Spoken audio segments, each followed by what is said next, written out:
আক্ষেপ সবার আছে, কারো বড় হবার তো কারো বেঁচে থাকার, কারো সুস্থ থাকার, কারো আবার মরে যাবার। ছোট্ট জীবনে কিসের এত আক্ষেপ? কেন মন কষাকষি? যতটুকু প্রাপ্য তোমার তার থেকে কিঞ্চিত পরিমাণ বেশি কখনো তুমি পাবে না। বলতে তো ইচ্ছে করে কত কথাই, ভালো লাগার কথা, মন্দ লাগার ব্যথা, আনন্দের চোখ জল আসার মুহূর্ত, কষ্টে দম আটকে আসা সময়ের অভিজ্ঞতা, ছোট ছোট শখ থেকে শুরু করে পাহাড় ছুঁয়ে দেখার স্বপ্নের কথা। কিন্তু কে শুনবে বলো আমার এসব?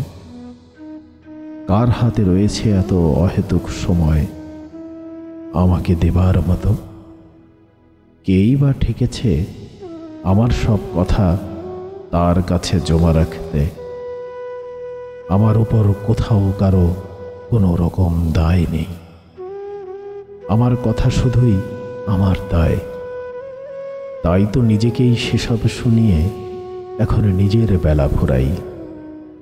আমাকে ভুলে যাওয়া যার পক্ষে খুব সহজ, আমি চাই সে আমাকে এই মুহূর্তে ভুলে যাক। আমার সাথে কথা না বললেও যার কিছুটি যায় আসে না, আমি চাই তার সাথে আমার আর কখনো কথা না হোক। আমার অভাব যাকে বিচলিত করে না, যার আমাকে ছাড়া দিব্যি চলে যায়, আমি চাই তার জীবনে আমার অনুপস্থিতি শাশ্বত হোক। আমার অভিমান, আমার কান্না, আমার নির্ঘুম রাত যাকে বিন্দু মাত্র স্পর্শ করতে পারে না, আমি চাই তারা আঙ্গুল আর কোনো দিনও আমার আঙ্গুল স্পর্শ না করুক। তাতে আমি কষ্ট পেলেও পাই, ভেঙে গেলেও যাই, একলা হলে হই। নিজের উপস্থিতির অবহেলা সহ্য করার থেকে তার অনুপস্থিতি নীরবতা ঢের ভালো। হেরে গেলে হয়তো তুমি এক ধাপ পিছিয়ে যাবে, তাই বলে কিন্তু জ্ঞান শূন্য হয়ে যাবে না। আর তোমার যোগ্যতা, তোমার জ্ঞান তোমাকে একদিন জিতিয়ে দেবে। আসলে সৌন্দর্যের কোনো ব্যাখ্যা হয় না।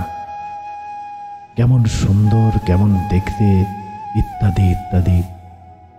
আসলে সৌন্দর্যের বর্ণনা দিতে বোধ হয় কেউ পারবে না, কারণ সে এমন, সে অমন। আসলে সে কেমন সে নিজেই হয়তো মাঝে মধ্যে অনুভব করতে পারে না। তাকে কাজল পরলে ভালো লাগে, সে মোটা হলে ভালো লাগবে, সে বোধ হয় চিকন হলে বেশি ভালো লাগতো। আসলে এগুলো কখনো একটা মানুষকে ভালো বলার কারণ হতে পারে না। মানুষের সৌন্দর্য বৃদ্ধি পায় তার আচরণে, মানুষের সৌন্দর্য বিকশিত হয় তার কথা বলার ধরনে। চেহারায় সৌন্দর্য না থাকলে, যদি তুমি সৌন্দর্য খুঁজে না পাও, তবে তুমি মানুষ চিনতে ব্যর্থ।